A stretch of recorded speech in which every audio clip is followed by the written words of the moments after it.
गुरुदेव, आपके आशीर्वाद से दिल बिल्डकॉन परिवार जो कार्य अपने जिस कार्य के लिए माना जाता है पूरे भारतवर्ष में, हम लोग अच्छा नाम कमा रहे हैं आपके पूरे आशीर्वाद से। गुरुदेव, हम इन सब कार्यों के बीच में इतने व्यस्त हो जाते हैं कि जीवन के दूसरे कार्यों में हम थोड़े पीछे रह जाते हैं। इस सब में मेरा एक सवाल है आपसे कि दान का क्या महत्व है हमारे जीवन में? दान का क्या महत्व है हमारे जीवन? देखिए, सबसे पहली बात तो तुम्हारे माध्यम से तुम जैसे सभी उद्यमियों को और खासकर युवा उद्यमियों से मैं कहना चाहूँगा, व्यवसाय करो, पर व्यवसाय के अधीन मत बनो। व्यवसाय पर राज करो, जकड़ो मत। अपने को केवल नीति निर्धारण तक सीमित रखने की कोशिश करो। अगर व्यापार में जकड़ गए तो उस व्यापार का कोई अर्थ और औचित्य नहीं। मुक्त रखो, कहीं भी आ सकें, कहीं भी जा सकें और कहीं भी अपना योगदान दे सके। थोड़ी मेरी बात बुरी लग सकती है कि आज के जितने बड़े व्यवसायी हैं ना, उनकी हालत मजदूरों से भी गई बीती है। एक मजदूर को 2 दिन काम में नहीं जाना है तो नहीं जाएगा, उसको कोई पर्व त्यौहार एंजॉय करना है तो वो करेगा। तुम तनख्वाह दो तो नहीं दो तो, उसको शादी ब्याह में कहीं जाना है तो जाएगा। लेकिन आपके लिए 100 झमेले आ जाएंगे, भैया ये काम वो काम।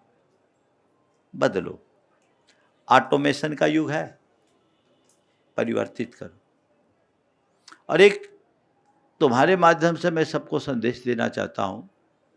2010 के अप्रैल माह की इंडिया टुडे मैगजीन आती थी, अब आती कि नहीं आती मुझे नहीं मालूम, आती है। उसमें भारत के 100 प्रभावी उद्यमियों की सूची थी। उसमें मैनमेट कोलमैन के 2 टाइम्स ग्रुप के विनीत जैन, पुनीत जैन का नाम था। उसमें उन्होंने लिखा, इन दोनों का नाम लिखते हुए कहा कि इन दोनों ने अपने बिजनेस को 300% आगे बढ़ाया, ग्रोथ दिया 300%। और वो कैसे किया? तो अपनी कंपनी में 20 सीईओ नियुक्त किए और खुद को केवल नीति निर्धारण तक सीमित किया। मैंने जब पढ़ा, मुझे किसी ने लाके दिखाया कि महाराज ये है, मैंने बिल्कुल यही सिस्टम होना चाहिए। काम तभी बढ़ता है, अगर सब काम हम करेंगे तो जकड़ जाएंगे, और हमने अपने आप को थोड़ा सीमित किया तो बहुत बदलाव आ सकता है। हमें उस दिशा में सतत प्रयासशील रहना चाहिए। आपने पूछा दान का हमारे जीवन में क्या महत्व है। देखो, शास्त्र तो कहते हैं दानम दुर्गति नाशनम, दान दुर्गति का नाशक है। इसलिए हमें दान करना चाहिए। दान क्यों करना चाहिए? दान का एक भावनात्मक पक्ष है और दूसरा धार्मिक पक्ष है। भावनात्मक पक्ष ये है कि हम जिस समाज में आज जी रहे हैं, हमारे जीवन के निर्माण में समाज का बहुत बड़ा योगदान है। तो आज अगर हम समर्थ हैं तो हमारी ये जिम्मेदारी होती है कि हम समाज को कुछ दें। अगर हमने लिया है तो लेने के साथ देना बना रहना चाहिए। हम श्वास ले और निश्वास ना निकले तो क्या होगा? बोलो, गड़बड़ होगा। भोजन करे और मल विसर्जन ना हो तो क्या होगा? खाना जितना जरूरी है, बाहर निकालना भी उससे कहीं ज्यादा जरूरी। श्वास लेना जितना जरूरी है, श्वास छोड़ना भी उतना ही जरूरी है। पैसा कमाना जितना जरूरी है, दान देना भी उतना ही जरूरी है। धार्मिक दृष्टि से दान क्यों? धन अर्जन किया जाता है तो उस धनार्जन में किसी न किसी रूप में प्रत्यक्ष अप्रत्यक्ष हिंसा होती है। अब इतनी बड़ी बिल्डिंग बना रहे, हिंसा होगी कि नहीं होगी? दिखती है। ये पाप है कि नहीं? आपके द्वारा अर्जित धन तो आपको दिखता है, उसकी ओट में आने वाला पाप कभी दिखाई पड़ता है क्या? जोड़ा गया धन यहीं छूट जाएगा, पर अर्जित पाप तो जन्म जन्मांतरों तक साथ जाएगा।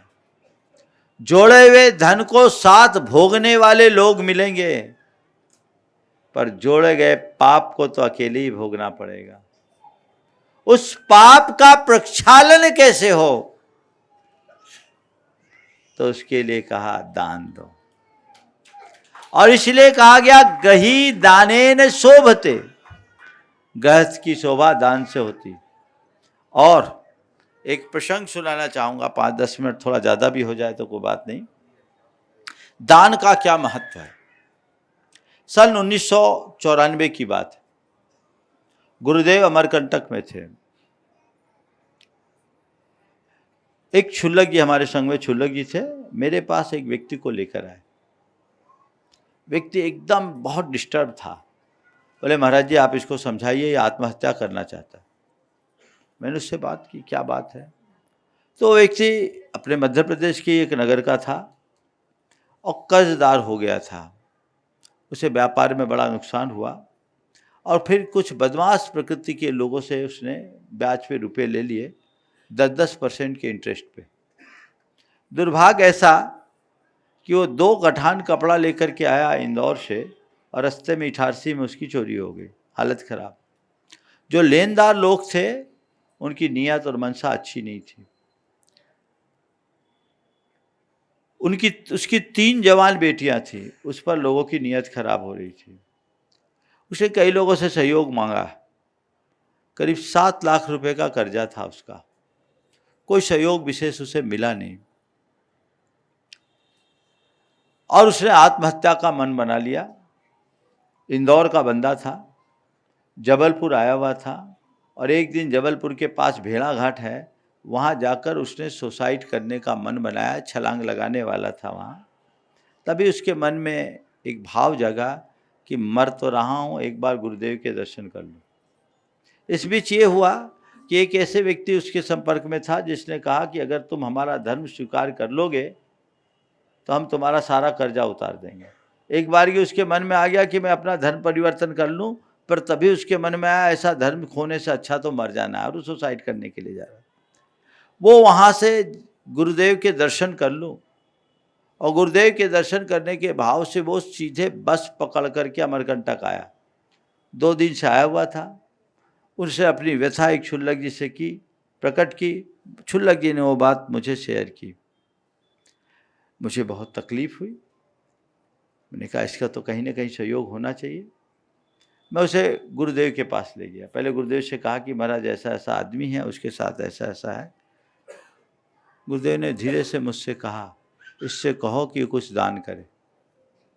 मैं आश्चर्य में पड़ गया। गुरुदेव ने कहा कि इससे कहो ये कुछ दान करे। मैं कहूँ आदमी पैसे के पीछे तो मरने जा रहा है, गुरुदेव कह रहे दान करे। पर गुरुजी ने कहा है तो इसमें इसकी भलाई है।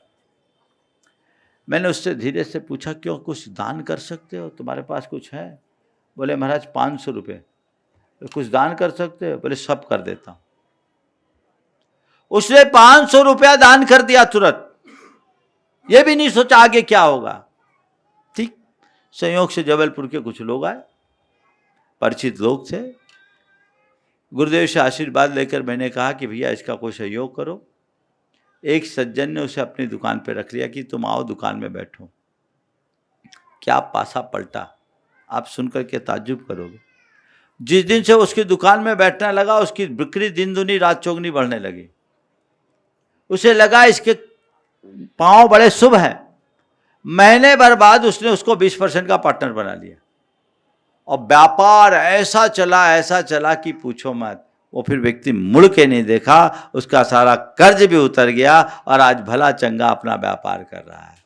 ये दान का प्रभाव है। इसीलिए शास्त्रों में कहा गया दानम दुर्गति नाशनम। ये कोई किस्सा मैं नहीं सुना रहा हूं, ये सत्य घटना है। और ऐसे एक नहीं अनेक लोगों के जीवन में ऐसा प्रसंग घटा है जिनके जीवन में व्यापक बदलाव आया। तो इसलिए दान करना चाहिए। दान करने से उदारता बढ़ती है, आसक्ति मिटती है। पैसे की आसक्ति और पैसा का अभिमान ये बहुत खतरनाक तत्व है। हमें इससे भी बचना चाहिए और उदारता को बढ़ाना।